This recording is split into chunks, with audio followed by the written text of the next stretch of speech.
Hello guys, welcome to trending Vindhya. ఈరోజు recipe mushroom curry. Process చూసేద్దాం రండి. దీనిపైన మష్రూమ్ పైన ఒక లేయర్ ఉంటుంది, దాన్ని తీసేసుకోండి. ఈ విధంగా చూపించిన విధంగా ఇలా అన్నీ ఈ విధంగా కట్ చేసుకొని సాల్ట్ వాటర్లో వేసుకున్నాం మేము, ఎందుకంటే బ్లాక్ అవ్వకుండా ఉంటాయి మష్రూమ్స్.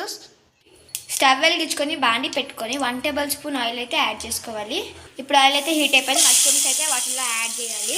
సాల్ట్ యాడ్ చేసుకొని తిప్పుకోవాలి. ఈలోపు మనం 4 టమాటోస్ తీసుకొని వీటిని ప్యూరీ అయితే చేసుకుందాము. ఈ విధంగా టమాటో ప్యూరీ అయితే పట్టేసుకున్నాము, మిక్సీ పట్టేసుకున్నాం. మష్రూమ్ నుంచి ఇలా వాటర్ వస్తాయి.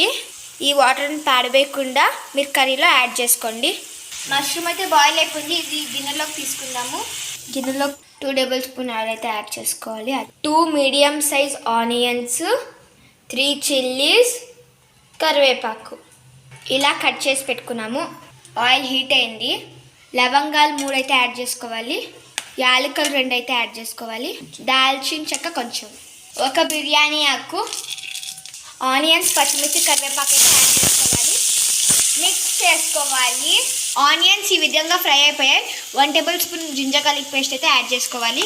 కొంచెం సాల్ట్, కొంచెం పసుపు మిక్స్ చేసుకోవాలి.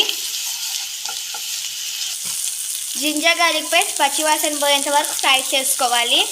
ఈ విధంగా అల్లం వెల్లుల్లి పేస్ట్ పచ్చివాసన పోయింది. టమాటో ప్యూరీ అయితే యాడ్ చేసుకున్నాము.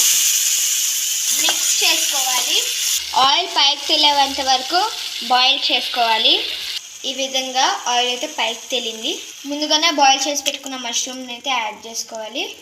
5 మినిట్స్ సిమ్లో పెట్టుకొని బాయిల్ చేసుకోవాలి. ఈ విధంగా 5 మినిట్స్ బాయిల్ చేసుకున్నాము. కారం అయితే యాడ్ చేసుకోవాలి. మీ స్పైస్కి తగ్గట్టు మీరు యాడ్ చేసుకోండి. 1 table spoon garam masala, 1 table spoon ధనియాల పొడి, కొంచెం వాటర్ మిక్స్ చేసుకోవాలి. ఇంకొక 5 మినిట్స్ బాయిల్ చేసుకోవాలి. ఈ విధంగా బాయిల్ అయిపోయింది. ఇప్పుడు మనము కొత్తిమీరతో గార్నిష్ చేసుకుందాము.